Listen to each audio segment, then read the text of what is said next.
Meus irmãos e irmãs, que a graça de Jesus Cristo seja com todos os irmãos essa noite.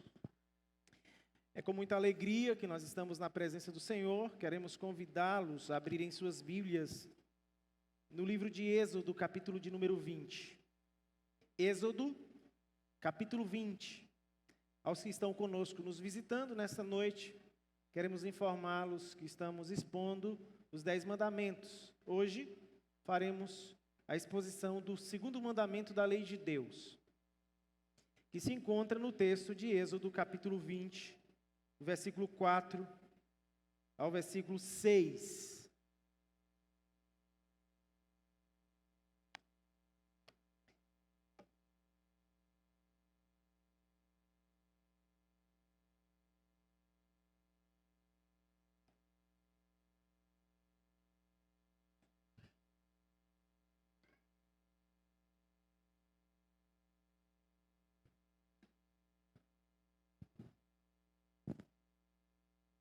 Êxodo, capítulo 20, a partir do versículo de número 4, aqueles que estão sem Bíblias podem acompanhar a leitura na projeção. Assim diz a palavra do Senhor: Não farás para ti imagem de escultura, nem semelhança alguma do que há em cima nos céus, nem embaixo na terra, nem nas águas debaixo da terra. Não as adorarás, nem lhes darás culto, porque eu sou o Senhor teu Deus, Deus zeloso que visito a iniquidade dos pais nos filhos até a terceira e quarta geração daqueles que me aborrecem, e faço misericórdia até 1000 gerações daqueles que me amam e guardam os meus mandamentos. Vamos orar mais uma vez. Meu Senhor, nosso Senhor, reunidos nessa noite aqui, no dia do Senhor, queremos adorá-lo enquanto ouvimos a palavra do nosso Deus. Obrigado pela grande graça e privilégio de ouvi-la. Obrigado porque o Espírito Santo de Deus nos assiste em nossas fraquezas, nos ajuda na compreensão das verdades espirituais que foram preservadas pelo Senhor para o teu povo. Usa a tua lei para nos conduzir para Cristo.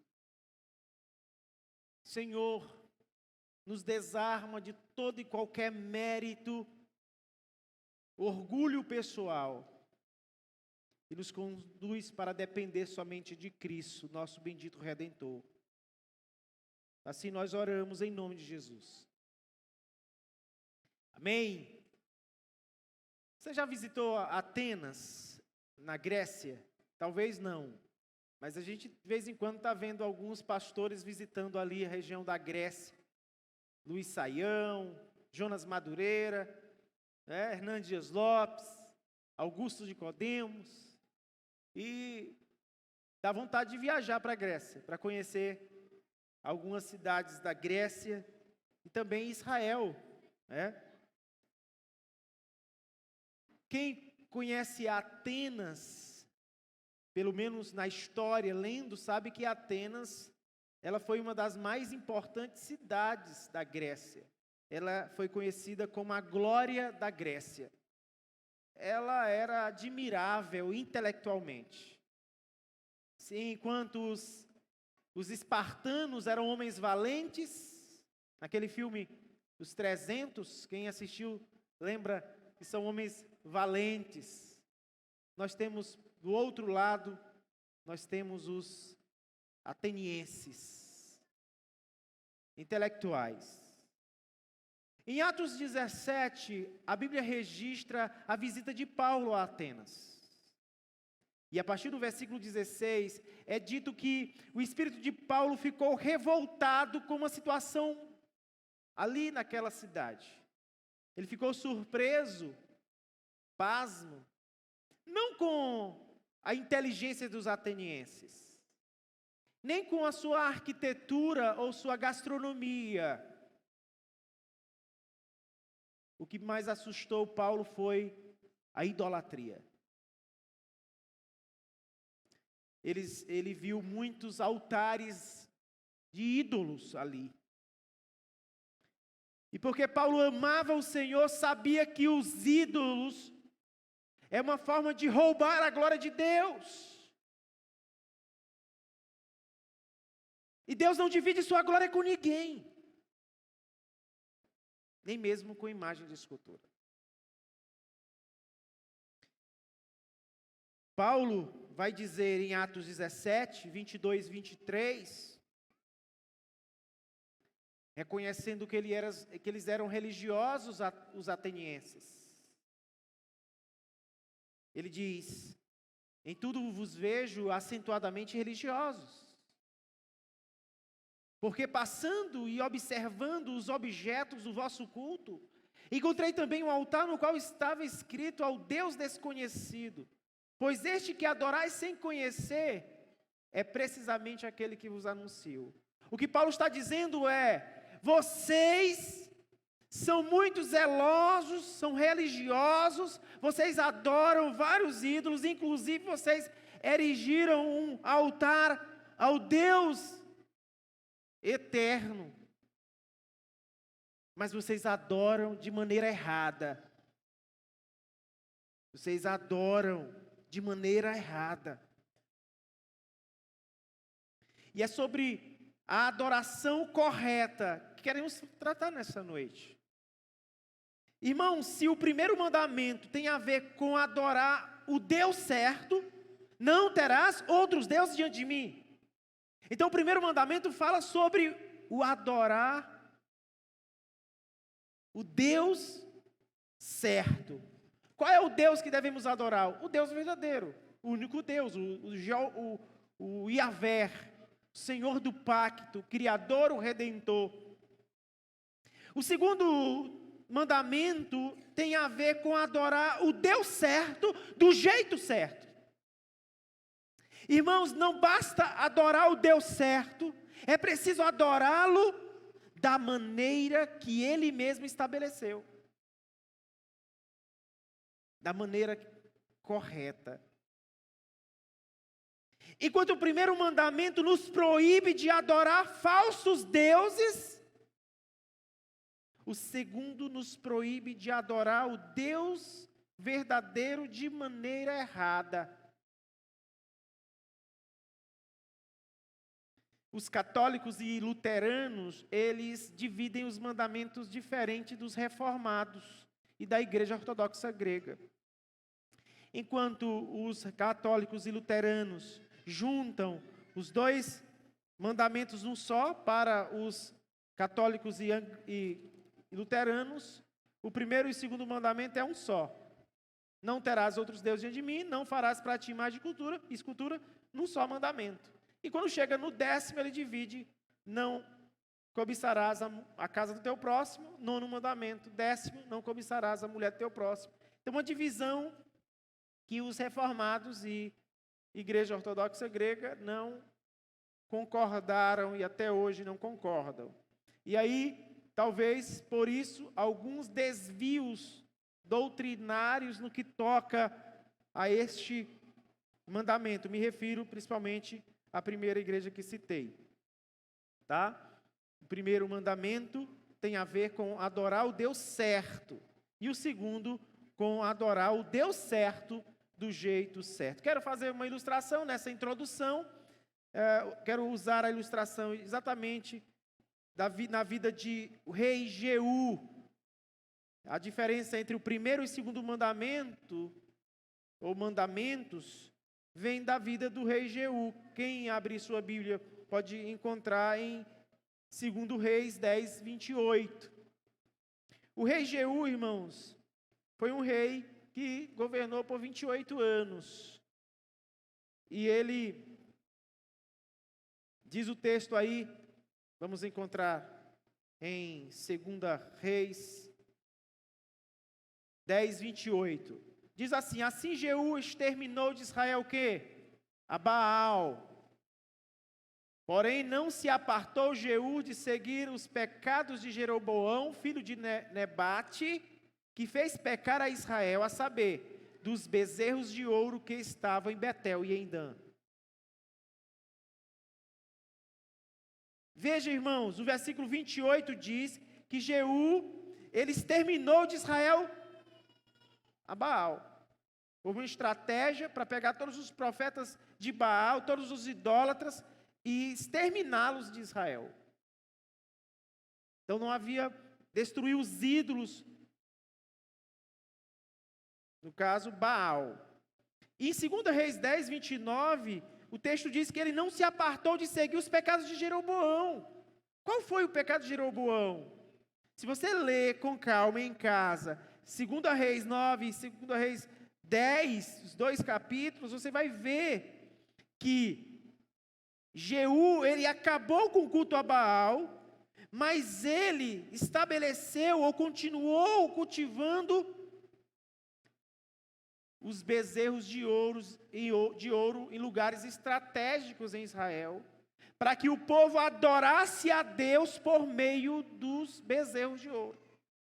Os bezerros de ouro não eram outros deuses para o rei Jeú, era Deus representado neles. Olha só, irmãos, enquanto Jeú destruiu os Baal, primeiro mandamento, não terás outros deuses diante de mim, ele permitiu que o povo adorasse bezerros de ouro. E eles estavam transgredindo o segundo mandamento. Eles não representavam outros deuses, esses bezerros. Eles tinham o objetivo de representar o Deus de Israel.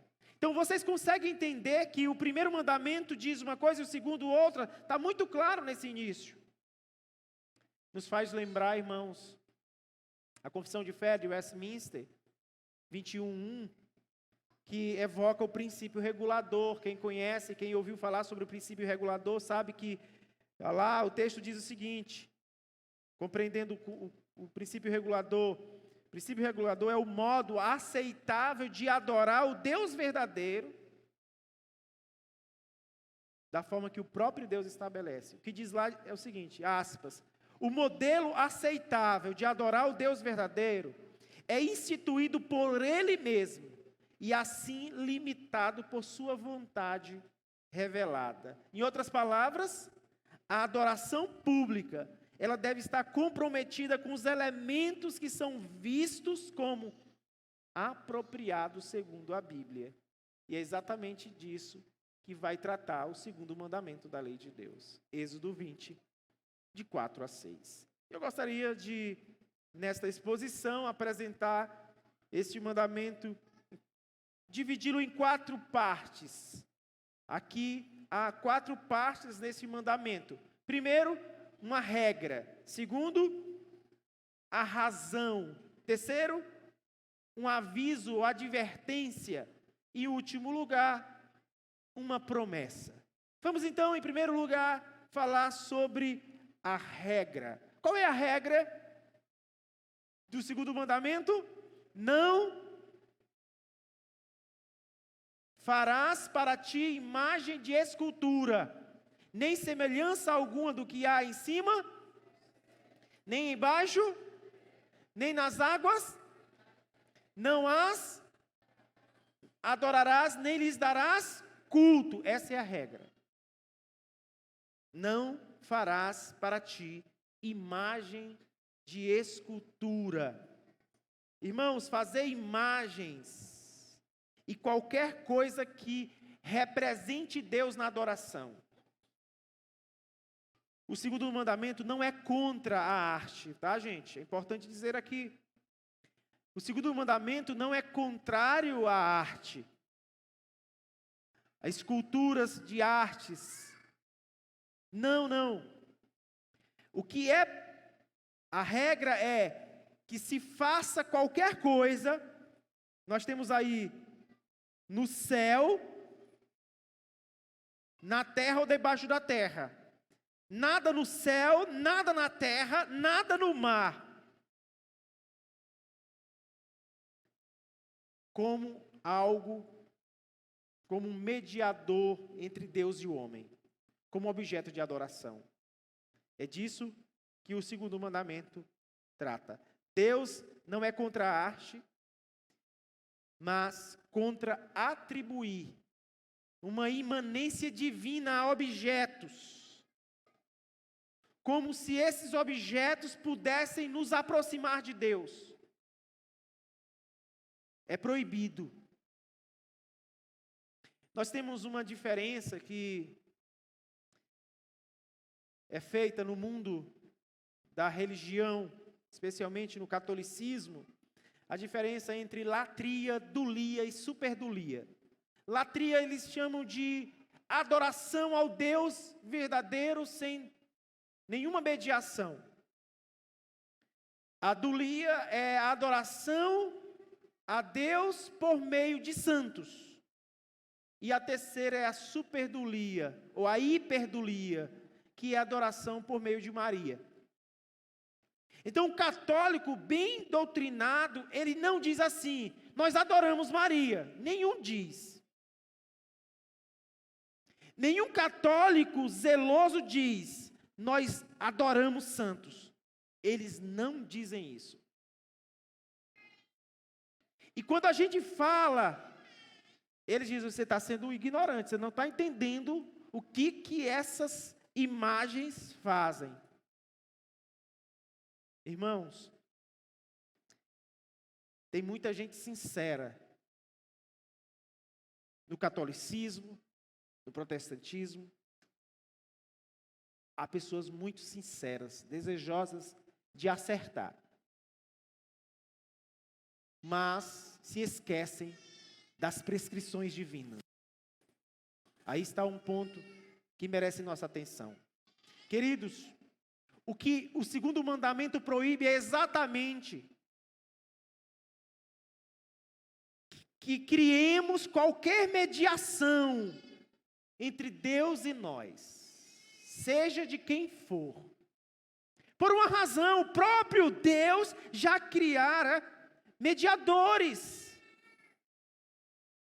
Os profetas, os sacerdotes, os reis eram mediadores temporários, que apontavam para aquele único perfeito mediador de 1 Timóteo 2,5, Jesus Cristo, o mediador, o único mediador entre Deus e os homens. Então, Deus proíbe qualquer mediação, qualquer objeto que concentre uma ideia de que Deus está ali, naquele objeto. Quero dar um outro exemplo na Bíblia, de Êxodo 32. Se você olhar lá no texto, versículo 4 e 5, a gente fica imaginando nesse texto, o bezerro de ouro lá, na época quando Moisés subiu ao monte para receber as tábuas da lei, Arão diz que foi muito pressionado a fazer um bezerro, e eles fizeram um bezerro de ouro. Irmãos, o que eles disseram? Olha o que eles disseram. Este, recebendo das duas mãos, trabalhou o ouro com buril e fez dele um bezerro fundido. Então disseram, olha o que eles disseram. São estes, ó Israel, os teus deuses. Irmãos, na tradução em português, diz, são estes, ó Israel, os teus deuses. Mas a palavra deuses ali é o Elohim. A ideia aí é, esse é o Deus que nos tirou do Egito. Os teus deuses é uma tradução do Elohim, porque Elohim traduz-se por Deus ou por deuses. Então a tradução foi teus deuses. Mas o entendimento é que o bezerro de ouro, que tinha força, poder, ele representava o Deus de Israel, para Arão e para aqueles que estavam adorando o bezerro. Para eles não estavam adorando outro Deus. Para eles estavam adorando o Deus de Israel. E sabe o que acontece? 3.000 foram mortos naquele dia, porque Deus odeia a idolatria. Ele não divide sua glória com ninguém. Arão, vendo isso, edificou um altar diante dele e apregoando disse, amanhã será o quê? Festa a quem? ao Yahvé, ao Deus do pacto, o Deus criador, o Deus salvador. Ou seja, adorar o bezerro de ouro não foi adorar outros deuses na concepção de Arão, foi adorar o Deus vivo de maneira errada.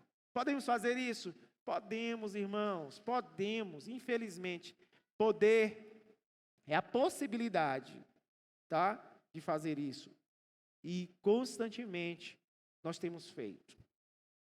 Eles fizeram, estavam violando o segundo mandamento.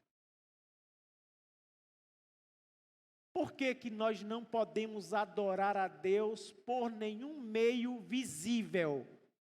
Nenhuma imagem de Deus?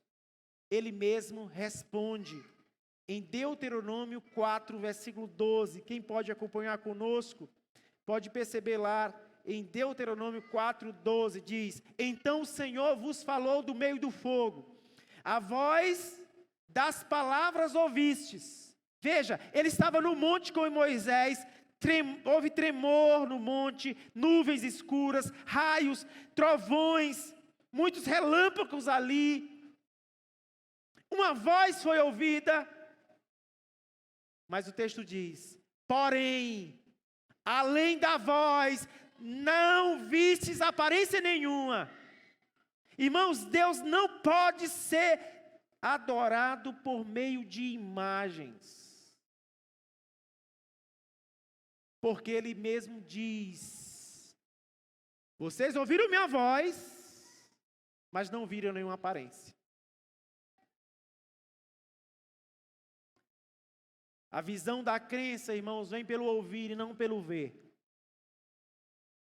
Nós vivemos no mundo visual hoje. Nós temos tentado defender a ideia de que uma imagem vale mais do que 1000 palavras. Mas no mundo de Deus não é verdade. Não é. A fé não vem pelo ver. A fé vem pelo ouvir. Romanos 10, 17. Durante a Reforma Protestante, século XVI, à medida que o trabalho da reforma do culto avançava na Europa, um culto focado em Deus, um culto focado na palavra, alguns líderes argumentaram a favor das imagens.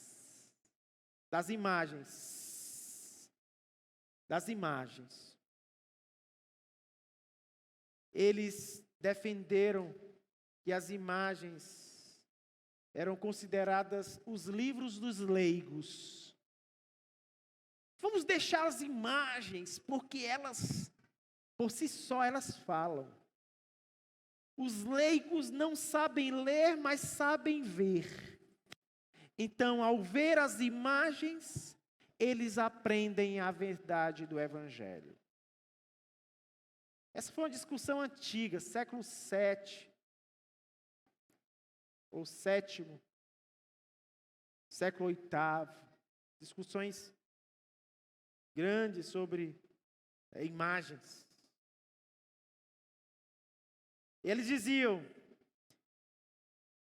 as pessoas não sabem ler, elas não entendem doutrinas complicadas, mas elas podem aprender sobre a fé cristã por meio de ícones, estátuas e vitrais.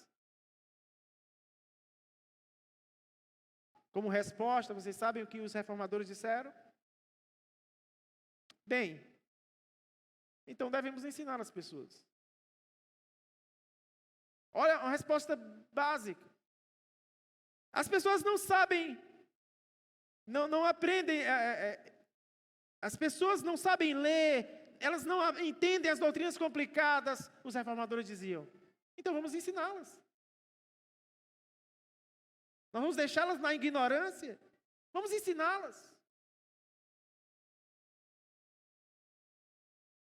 Irmãos, quando tiveram de encarar a escolha entre adorar o espetáculo e educar as pessoas, eles firmemente escolheram a segunda opção. ensinar as pessoas. Talvez as circunstâncias tenham mudado entre nós, mas os princípios continuam os mesmos.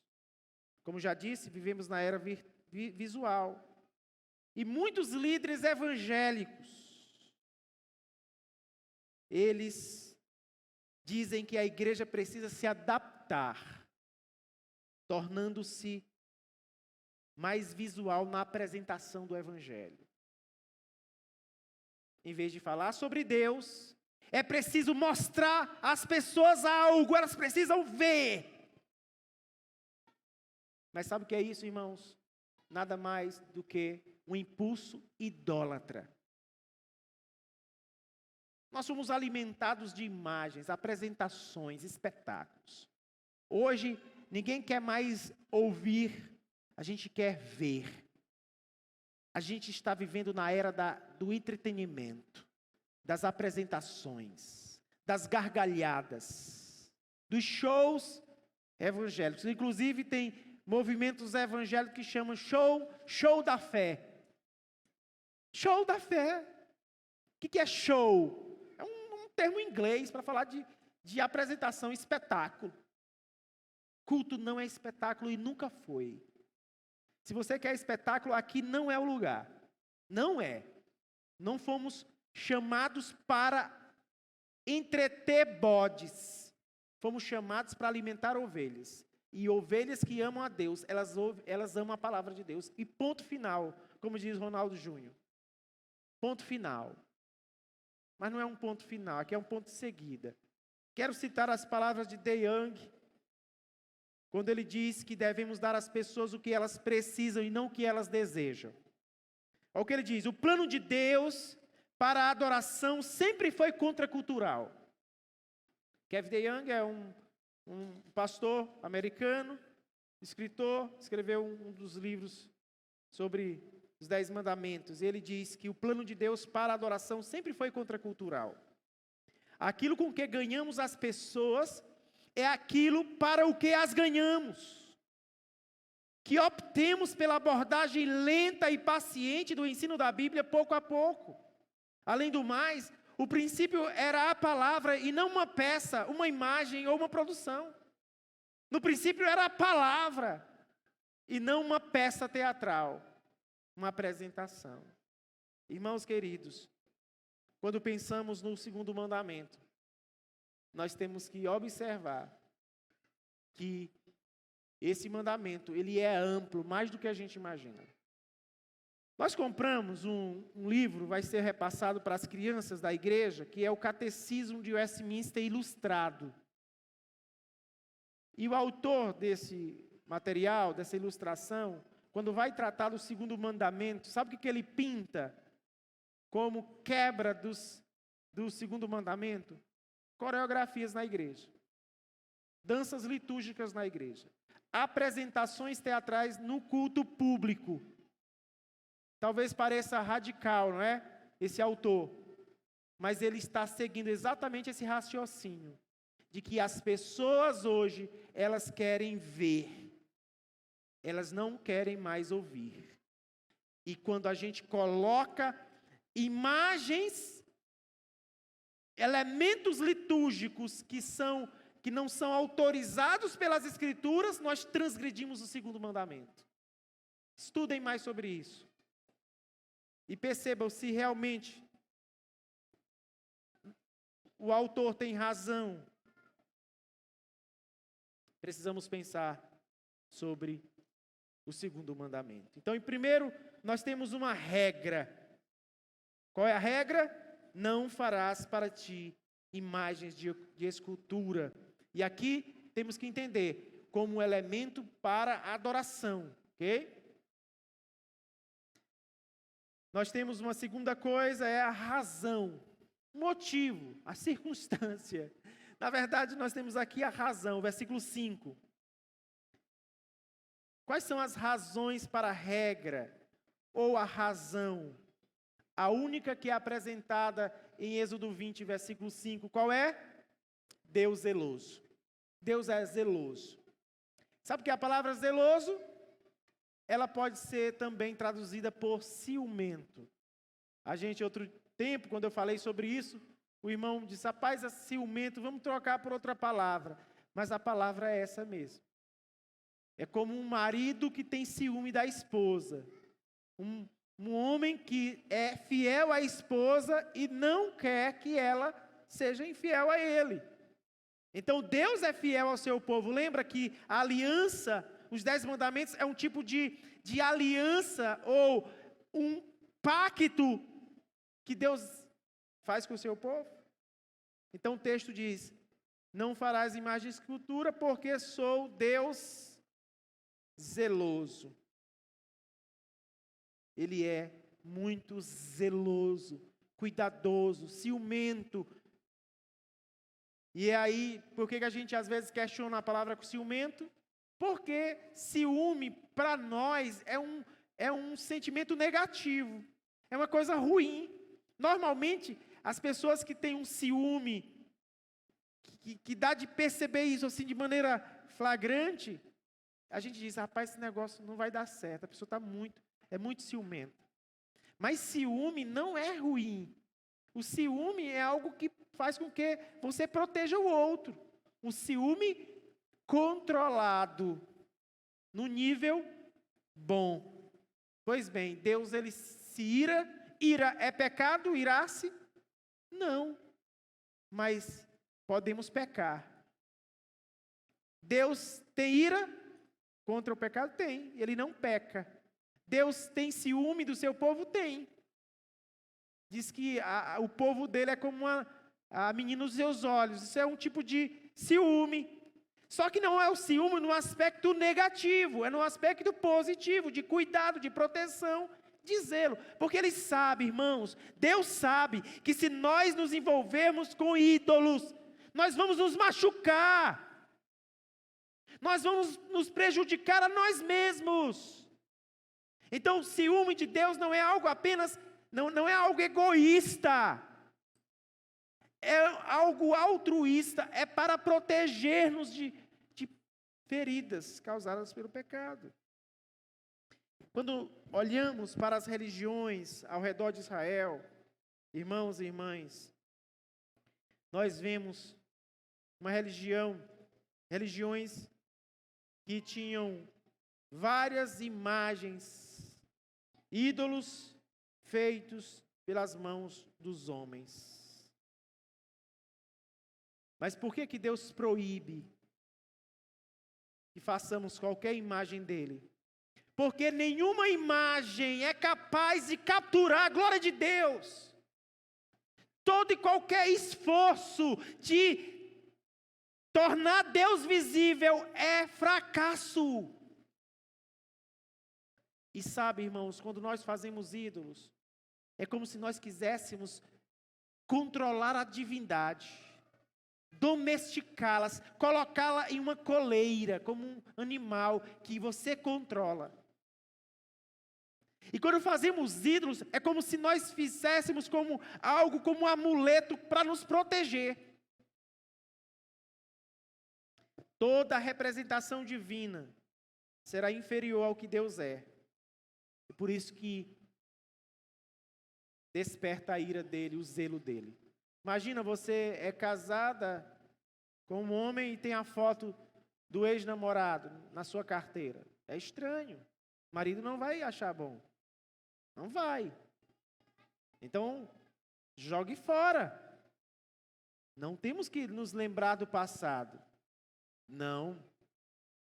Não temos que estar com a imagem de outro na carteira. Você não ficaria com ciúme?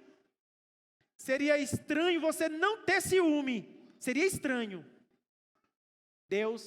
Seria estranho se Deus não tivesse ciúme do seu povo. E não somente por isso, irmãos, se nós fôssemos apresentar várias razões aqui, nós lembraríamos que Deus tinha feito um pacto com Israel, para ele não fazer ídolos, não fazer nenhum tipo de imagem. Então, fazer imagem é transgressão do pacto, tá? É quebra do pacto. O mundo antigo tratava tudo como divindade. Tudo era divindade. Era um tipo de panteísmo. Eles viviam um panteísmo ao redor de Israel. Tudo é Deus. Tudo é divino. Tá? Mas em Israel era diferente. Então nada de pai tempo, nada de mãe terra, sol, lua, estrelas. Os israelitas não estavam focados nesses ídolos. Então nós temos essas linguagens, né? O pai tempo, a mãe terra. Não tem, irmãos. A terra é criatura. Deus é criador. Não se mistura a criatura com o Criador. O panteísmo é um tipo de junção da divindade do Criador com a criatura. Deus é separado da sua criação. Os teólogos chamam de o Deus que é transcendente e o Deus que é imanente. Um Deus que está longe de nós, mas ao mesmo tempo um Deus que se envolve com a sua criatura. Ele habita no coração quebrantado e contrito. Esse é o nosso Deus. Então nós temos aqui uma razão, é que Deus é zeloso. E essa ideia de zelo, irmãos, é alguém que cumpre o que diz. É um Deus que tem ciúme e faz com que a sua honra seja vindicada. Sua honra. Tá? Terceiro, nós temos uma advertência. O que é que nós temos na advertência? Vamos voltar ao texto. Versículo 5. Então, não as adorarás, nem lhes darás culto, porque eu sou o Senhor teu Deus, Deus zeloso. Essa é a razão, não é? Agora vamos ver a advertência. Que visito a iniquidade dos pais nos filhos até a terceira e quarta geração daqueles. Olha só a advertência. Irmãos, isso aqui não é só advertência, é um tipo de juízo. É uma ameaça de juízo de Deus. Então, o ciúme de Deus explica por que o segundo mandamento termina com esse aviso, com essa advertência. Agora prestem atenção, irmãos. Prestem muita atenção. Porque, às vezes, a gente interpreta errado o segundo mandamento, especificamente nesta passagem que trata sobre a advertência. Aqui não é uma referência a maldições hereditárias. Pastor, eu creio em maldição hereditária. Se você crê em maldição hereditária, você está crendo por risco, por seu próprio risco. Mas não é bíblica. Maldição hereditária não é bíblica. Aqui, o segundo mandamento não ensina maldição hereditária. Certo? Segundo, feitiço. Ah, porque fizeram feitiço, uma macumba, um trabalho. E o meninozinho está assim porque fizeram os pais dele, passaram do pai para o filho, do neto, do bisneto. Não. O mandamento não fala sobre, não é sobre feitiços. Opressão demoníaca é um espírito encosto. O diabo está nele. E foi passando para o filho, depois para o neto, bisneto. Não. O segundo mandamento não se refere a estas coisas. Também não significa que uma criança justa será punida pelos pecados de seus pais. Não significa. Quer dizer que o meu filho vai pagar pelo meu pecado? Vai não. Não é bíblico. Não é. E por causa desse mal entendido que ficou no Israel, sabia? O mal entendido. Ezequiel, vá lá em Ezequiel 18, versículo 20, que o profeta pretende exatamente corrigir esse mal entendido quando ele diz, em Ezequiel 18, 20, a alma que pecar, vocês podem ler comigo?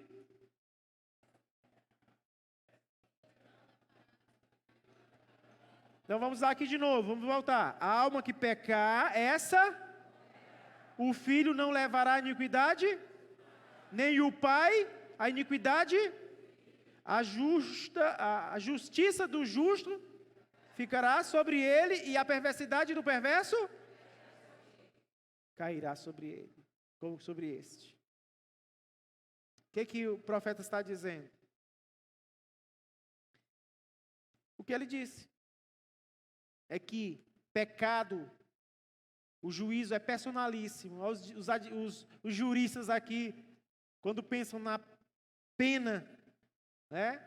Toda pena é personalíssima. Não, o pai não vai pagar pelo crime do filho. O filho não paga pelo crime do pai. Então, o que Deus está dizendo no segundo mandamento é que Ele visita a iniquidade dos pais nos filhos até a terceira e quarta geração daqueles. O que Ele está dizendo, irmãos, é que o juízo de Deus é sobre os que andam pelos caminhos ímpios. Os filhos que andam nos caminhos ímpios de seus pais. Os filhos que caminham nos caminhos ímpios dos seus pais, os netos dos avós, os bisnetos dos bisavós.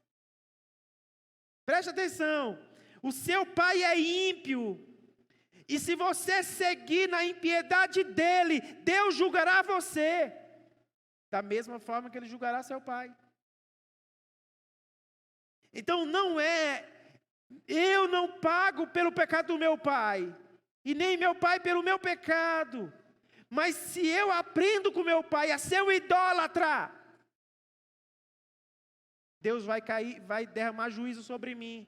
Os meus filhos tendem a aprender idolatria comigo, que é o neto do meu pai, e o juízo cai sobre ele também. Simplesmente assim. Os filhos compartilham a punição de seus pais, porque também compartilham de seus pecados. Deus nunca pune inocentes, irmãos. Não pensem que Deus é injusto. Deus não é e nunca será.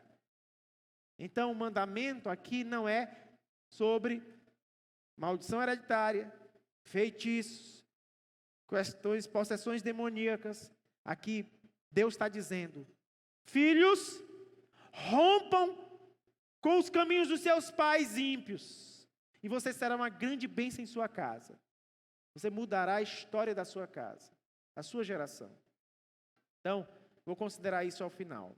Então, nós temos uma advertência. Qual é a advertência? Visito a iniquidade dos pais nos filhos até a terceira e quarta geração daqueles que... Quanto é uma geração? É dito que uma geração é contada de 40 anos. Uma geração de 40, com mais 40, com mais 40, com mais 40. 4 vezes 3, ou melhor, 4 vezes 4. 160 anos.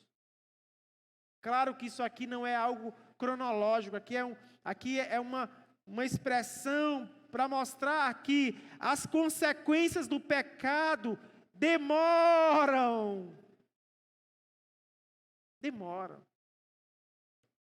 Então nós temos aqui uma advertência. Visitar, Deus visita, irmãos.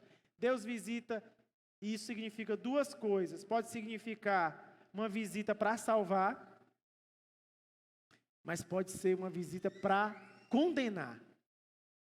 Todos nós esperamos que Jesus volte um dia. Você espera que Jesus volte um dia? Nós esperamos, nós cantamos, Maranata, vem Senhor Jesus, não é? Aos pastores que estão aqui conosco, com certeza eles ensinam às suas igrejas que nós temos que aguardar pelo dia do Senhor. E o dia do Senhor tem duplo sentido. Significa juízo e salvação. Pois a visita aqui, nesse aspecto do versículo 5, é visitar em juízo. Não é uma visita boa não, viu gente? Não é uma boa visita, é uma visita de juízo. Por último, nós temos uma linda promessa. Uma promessa, versículo 6. O que diz o versículo 6? Podem ler comigo?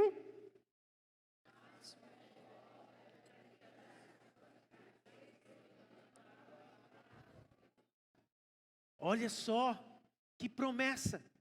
Faço misericórdia até 1000 gerações daqueles que me amam e guardam os meus mandamentos. Quanto é uma geração? 40 anos?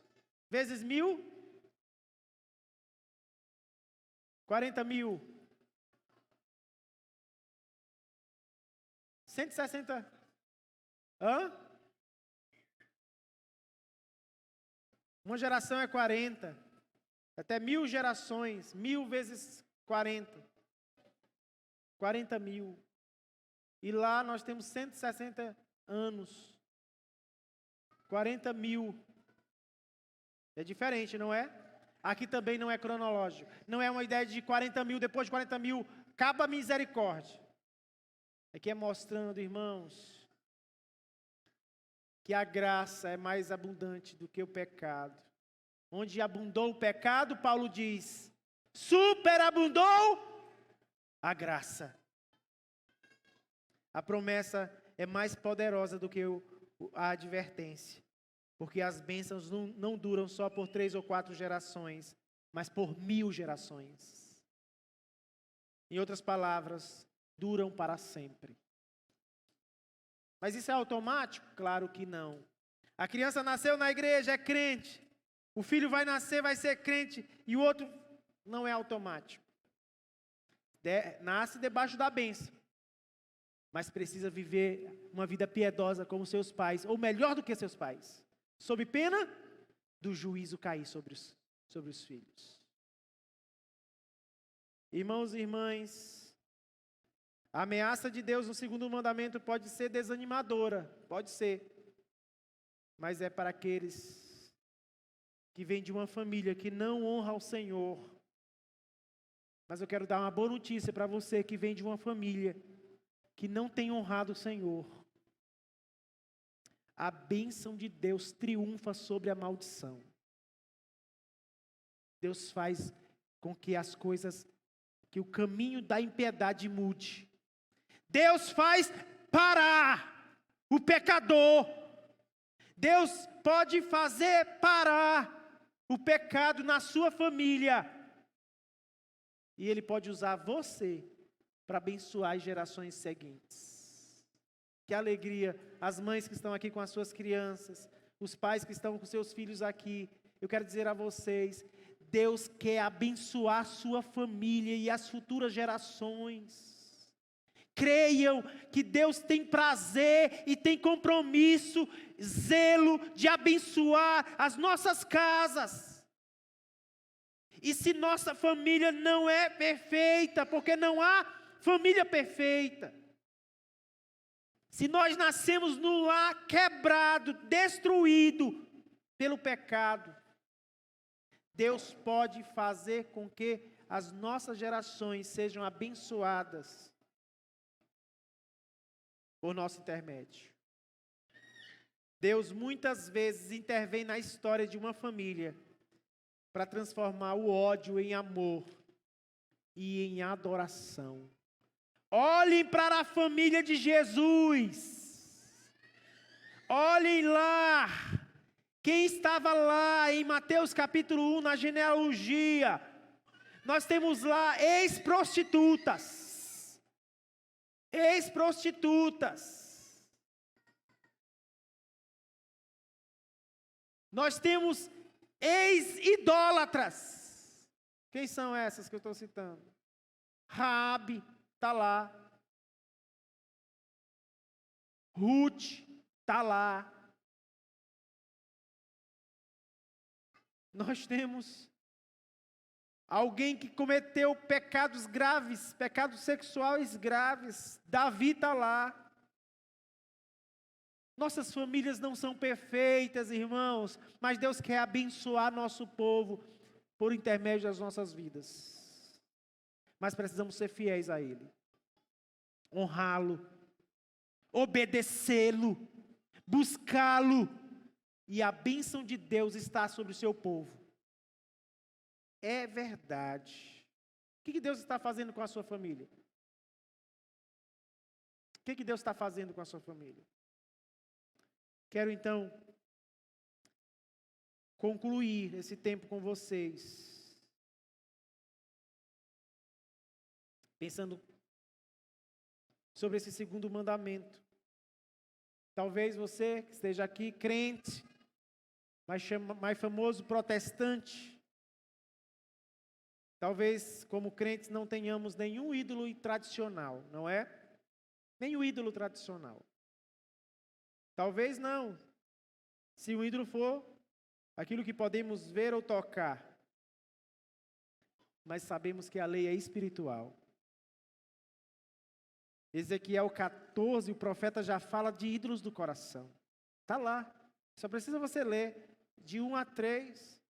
O profeta Ezequiel fala que nós construímos ídolos no coração. O povo, ele levanta ídolos em seu coração. E o nosso coração está sempre ocupado, criando ídolos, ou a imagem de Deus. Ao invés de adorarmos em espírito e em verdade, reformulamos o nosso Deus até que Ele esteja sob o nosso controle.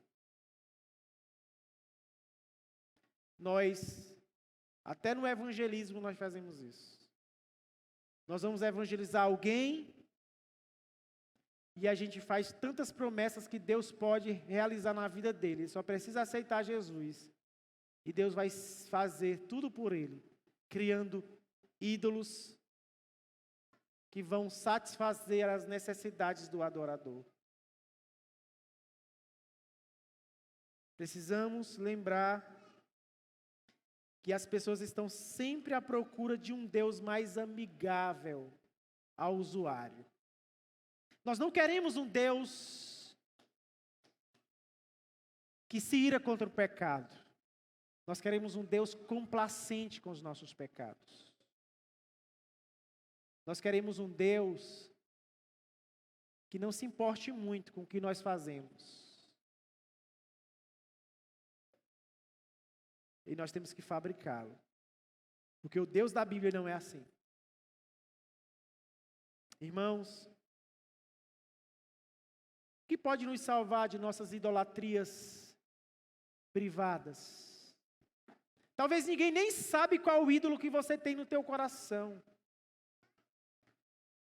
Mas você talvez tenha ídolos. E como salvar-se desses ídolos? A resposta é muito simples. Em vez de refazer Deus à nossa imagem, temos que ser refeitos à imagem de Deus. Lembra que o pecado fez com a humanidade? Danificou a imagem de Deus nela. A única forma de sermos livres da idolatria privada é sermos refeitos à imagem de Deus. E como nós podemos ser refeitos à imagem de Deus? O próprio Deus faz isso, por meio do Evangelho, refazendo a imagem de Deus em nós, por meio de Cristo. Por meio de Cristo. O próprio Deus faz isso, levando-nos a um relacionamento pessoal e salvífico com seu Filho. Como é que você está com Deus? Qual é o seu relacionamento com Deus? Preste atenção aqui, estou finalizando, mas eu preciso dizer a você, como você está no seu relacionamento com Deus? Deus quer nos salvar das nossas idolatrias privadas, nos conduzindo para Jesus. Irmãos, não temos permissão para fazer a imagem de Deus, mas apenas para ser a imagem de Deus. Nós não temos autorização para fazer ídolos à imagem de Deus, mas queremos e devemos viver refletindo a imagem de Deus em nós. Por causa do pecado, a imagem de Deus foi danificada, como um borrão no espelho. Mas Deus enviou seu Filho ao mundo para reparar a sua imagem em nós. Jesus é a imagem verdadeira.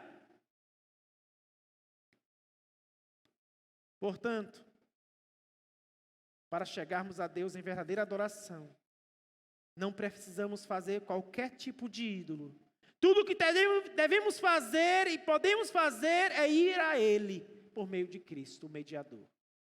Você está indo a Jesus, a Deus por meio de Jesus? Você tem confiado em Cristo para a sua salvação? Você tem feito de Deus a sua satisfação plena? Ou você precisa de ídolos? Quando você está triste, você procura beber cerveja, cachaça, encher a cara. Sua mulher ou seu marido pergunta: por que você está bebendo tão triste? Então, a bebida te trará alegria. Não te trará alegria, ela te trará mais dores. Porque ela tenta ser substituta de Deus, mas ela não consegue. Ela não satisfaz. Você é casado? Está insatisfeito em ter apenas uma mulher? Está procurando sexo fora? Traindo sua esposa? Você é um idólatra. O seu Deus é o sexo, o prazer. Só Deus pode te dar pleno prazer e alegria. Nada mais pode satisfazer o coração de um homem. É o dinheiro. O dinheiro.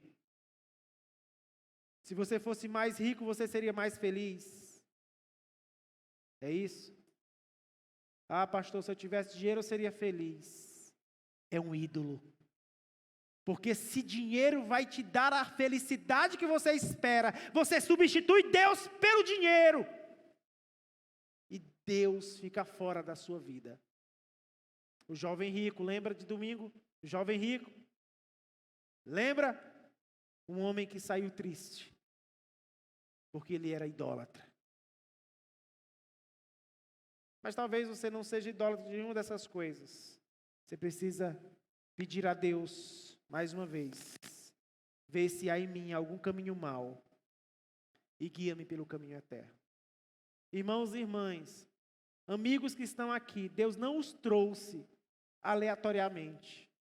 Deus os trouxe aqui, eu acredito, para fazer com que você repense na vida que você está levando, ou a vida que você está vivendo, e o que será da sua futura geração, se vai ser uma geração abençoada por Deus, ou uma geração amaldiçoada por Deus. Pense sobre isso. Se você ainda deseja mudar o rumo da sua família, só Jesus poderá fazer isso. Corra para Ele, e você terá salvação. Vamos orar.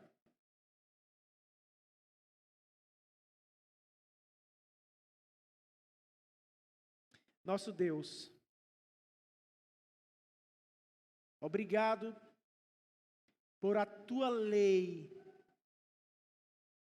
que nos desnuda, que mostra nossa imperfeição, porque por mais que não sejamos idólatras do modo tradicional, temos criado ídolos. E essa lei então vem e nos condena. Mas ao mesmo tempo nos aponta para Cristo Jesus. Obrigado porque Jesus é o Deus em carne que cumpriu toda a lei em nosso lugar, para que pudéssemos ter a paz com Deus, com o Senhor. Abençoa as famílias aqui, as crianças que estão presentes, que elas entendam que o Senhor é um Deus justo, que se elas viverem uma vida para o Senhor, elas serão abençoadas, não importa a sua família, Deus faz nova família para elas. Senhor, faça com que reflitamos, também nós que já estamos mais amadurecidos, o que temos feito, como temos vivido. Será se temos evocado a ira de Deus sobre nós e os nossos filhos? Ajuda-nos a refletir sobre esta vida. Possamos pensar nesse segundo mandamento. Não ter nenhum outro Deus e nenhuma figura de Deus como modo de adorá-lo, nem no nosso próprio coração. Assim oramos, pedimos estas bênçãos, que o Senhor salve pessoas aqui que ainda estão perdidas no pecado. Salve estas pessoas em Cristo. Que a graça de nosso Senhor e Salvador Jesus Cristo, O amor de Deus, o nosso Pai, a comunhão e as consolações do Deus Espírito Santo seja com todos vocês, hoje e para todo sempre. Amém.